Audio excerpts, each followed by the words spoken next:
Assalamualaikum warahmatullahi wabarakatuh. Saya Halilur Rohmah, NIM 21488111047, mahasiswa STKIP PGRI Bangkalan, Program Studi Pendidikan Guru Sekolah Dasar semester 3 kelas B. Pada video ini, saya akan menjelaskan materi bab 4 mengenai kurikulum berbasis kompetensi atau yang disebut dengan KBK.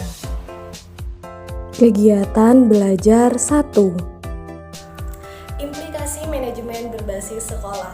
MBS atau manajemen berbasis sekolah adalah model pengelolaan yang memberikan otonomi atau kemandirian kepada siswa dan mendorong pengambilan keputusan partisipatif yang melibatkan secara langsung semua warga sekolah sesuai dengan standar yang telah ditetapkan.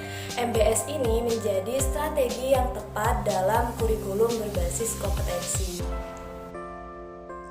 Kurikulum berbasis kompetensi. Menurut Undang-Undang Nomor 20 Tahun 2003 tentang Sistem Pendidikan Nasional, pada pasal 1 ayat 19 menyebutkan bahwa kurikulum adalah seperangkat rencana dan pengaturan mengenai tujuan, isi, dan bahan pelajaran serta cara yang digunakan sebagai pedoman penyelenggaraan kegiatan pembelajaran untuk mencapai tujuan pendidikan tertentu. Sedangkan berdasarkan SK Mendiknas nomor 045 U/2002 menyatakan bahwa kompetensi adalah seperangkat tindakan cerdas, penuh tanggung jawab yang dimiliki seseorang sebagai syarat untuk dianggap mampu oleh masyarakat dalam melaksanakan tugas-tugas di bidang pekerjaan tertentu. Jadi, kurikulum berbasis kompetensi adalah kurikulum yang disusun untuk mengembangkan kompetensi peserta didik secara keseluruhan atau kurikulum yang membantu peserta didik untuk berkembang sesuai dengan minat, bakat, dan kemampuannya. Ada 4 kompetensi dasar yang harus dimiliki. Yang pertama adalah kompetensi akademik. Yang kedua adalah kompetensi okupasional, yang ketiga adalah kompetensi kultural, dan yang keempat adalah kompetensi temporal. Selanjutnya ada 5 keterampilan hidup. Yang pertama adalah personal skill, yang kedua adalah thinking skill, yang ketiga adalah social skill, yang keempat adalah academic skill, dan yang kelima adalah vocational skill. Karakteristik kurikulum berbasis kompetensi. Yang pertama, menitik beratkan pada pencapaian target kompetensi daripada penguasaan materi. Yang kedua, mengakomodasikan keragaman kebutuhan dan sumber daya pendidikan yang tersedia. Dan yang kedua, memberikan kebebasan yang lebih luas kepada pelaksana pendidikan di lapangan untuk mengembangkan dan melaksanakan program-program pembelajaran sesuai dengan kebutuhan. Kelebihan kurikulum berbasis kompetensi. Yang pertama, memudahkan guru dalam menentukan materi pembelajaran. Yang kedua, meningkatkan kreativitas guru dalam proses belajar. Yang ketiga, memudahkan sistem evaluasi. Yang keempat, dapat dijadikan acuan secara nasional dalam mengembangkan mata pelajaran di masing-masing daerah. Yang kelima, memudahkan daerah untuk mengembangkan mata pelajaran sesuai dengan lingkungannya. Dan yang terakhir, memberi peluang kepada sekolah untuk mengembangkan kurikulum sesuai dengan potensinya. Nah, selanjutnya yaitu mengenai prinsip kurikulum berbasis kompetensi. Yang pertama yaitu iman dan takwa, nilai dan berbudi pekerti. Yang kedua, ketahanan dan integritas bangsa. Yang ketiga, keberseimbangan. Yang keempat, berorientasi global. Yang kelima, berbasis teknologi informasi. Yang keenam, berorientasi pada kecakapan hidup. Yang ketujuh, berorientasi pada siswa. Yang kedelapan, berkesinambungan. Dan yang terakhir yaitu berorientasi pada proses dan hasil.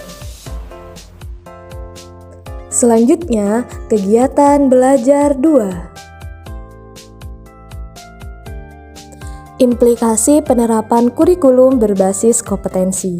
Implikasi dari penerapan KBK cukup luas, terutama yang menyangkut proses pembelajaran, diantaranya adalah pembaharuan pada lingkungan belajar, metode pembelajaran, media pembelajaran, bahan belajar, dan lain-lain. Semua itu menuntut adanya guru yang juga memiliki kompetensi.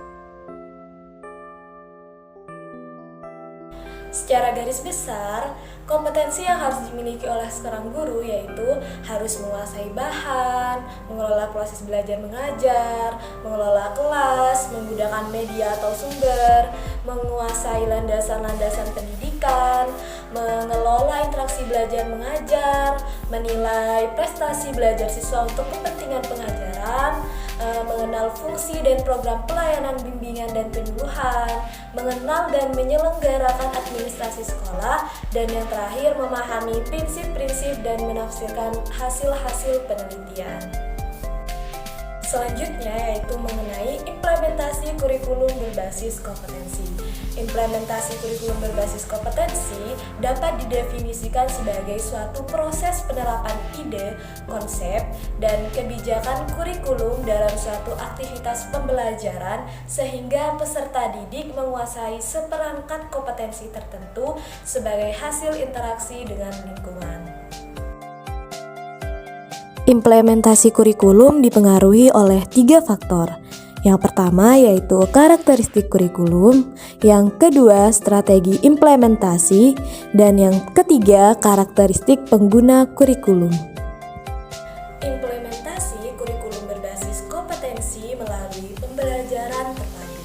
Pembelajaran terpadu menekankan pada kreativitas siswa dalam memahami dan membentuk suatu konsep dan pengalaman yang menarik berdasarkan minat dan kemampuan siswa. Jika dikaitkan dengan kurikulum berbasis kompetensi ini, model pembelajaran terpadu merupakan salah satu model pembelajaran yang dapat diterapkan dalam pelaksanaan kurikulum berbasis kompetensi. Konsep pembelajaran terpadu membantu siswa dalam memberikan dasar-dasar pengetahuan, keterampilan, dan pengalaman belajar. Konsep pembelajaran terpadu merespon secara proaktif perkembangan ilmu pengetahuan dan teknologi, seni, dan tuntutan desentralisasi. Konsep pembelajaran terpadu membantu mengembangkan minat dan bakat peserta didik dalam belajar sesuai dengan ketentuan kurikulum berbasis kompetensi.